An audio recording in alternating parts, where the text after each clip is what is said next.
አሰላሙ አለይኩም ወራህመቱላሂ ወበረካቱ። ውድ የዚህ ቻናል ተከታታይ ቤተሰቦች እንዴት ናችሁ? እኔ ደህና ነኝ አልሐምዱሊላህ። ዛሬ ይዤላችሁ የመጣሁት ሰንላይፍ የሚባል 21 ኢንች ሲአርቲ ቲቪ ነው። የዚህም የቲቪ ችግር ያው ምስል ይቆራርጣል፣ ብዥብዥ የሚል ነው። ስለዚህ የቲቪ ችግር ምንድነው? ችግሩ መፍትሄውስ ምንድነው የሚለውን በቀጣይ አብረን እናያለን። ለዚህ ቻናል አዲስ የሆናችሁ ሰብስክራይብ አድርጉ፣ እንዲሁም ለሌሎች ተደራሽ እንዲሆን ላይክ፣ ሼር ማድረጋችሁን አትርሱ። አሁን ወደ ቪዲዮውን ተከታተሉ እስከ መጨረሻው። ስለዚህ ይሄ ቲቪ ፓወር ከሰጠነው በኋላ ለመነሳት ብዙ ጊዜ ይፈጅበታል። አሁን ፓወር ሰጠነዋል ግን አልተነሳም። የመዘግየት ባህሪ አንዱ ችግር ነው። ሁለተኛው ችግር ደግሞ ከተነሳ በኋላ ምስሎች ይቆራረጣሉ፣ ብዥብዥ ይላሉ። ስለዚህ እስካሁን አልተነሳም። ለመነሳት የተወሰኑ ሰከንዶች ይፈጅበታል ማለት ነው። ሁለት አይነት ችግር ነው ያለበት። ከትንሽ ቆይታ በኋላ በዛ አይነት መልኩ ተነስቷል።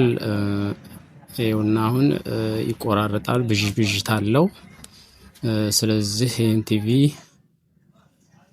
ያሉትን ሙሉ ችግሮች እናያለን። እንደምትመለከቱት በጣም ብዙ ካፓስተሮችን ነው ያቃጠለው። ቢያንስ 5 ካፓስተሮች እንደተፈነዱ እንዳበጡ ይታዩኛል። እነዚህ 5 ካፓስተሮች ሙሉ በሙሉ ያው ዴድ ሆነዋል ማለት ነው። ስለዚህ የመነሳት ችግርም ያለበት ምክንያቱ ለዛ ነው።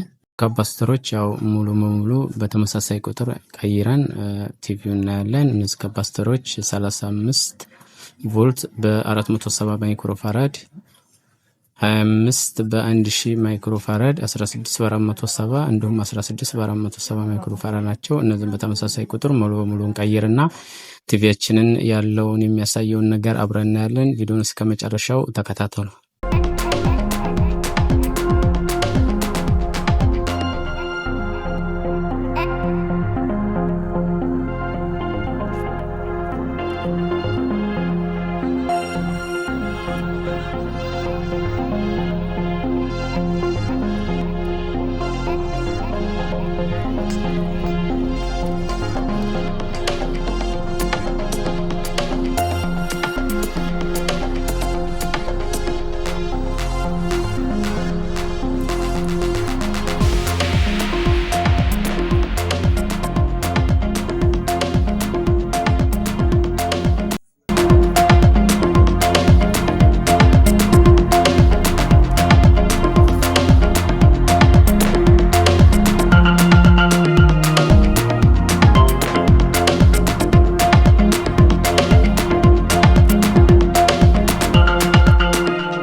ተመልካቾች የነበሩ ካፓስተሮችን ሙሉ በሙሉ በአዲስ ቀይረናቸዋል፣ በአዲስ ተክተናል። ስለዚህ አሁን ጨርሰን ቦርዳችን ማስተካከለን ቲቪያችንን ፓወር ሰጥተናል። እስኪ አሁን የቲቪያችን ሁኔታ እንመለከታለን።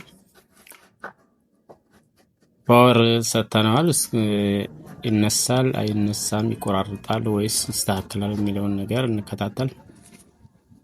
ይህ ቲቪ በትክክል ተነስተዋል። የነበሩ ችግሮች እንዳያችሁት እነዛ ካፓስተሮች ነበሩ።